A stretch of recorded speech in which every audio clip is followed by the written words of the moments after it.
Hey guys, in this video, we're going to take a look at how you can set the Apple Music downloads audio quality to lossless or high quality on the iPhone 13 or the iPhone 13 Pro.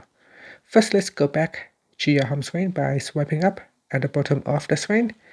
In here, you want to tap on Settings, and in Settings, go down and tap on Music.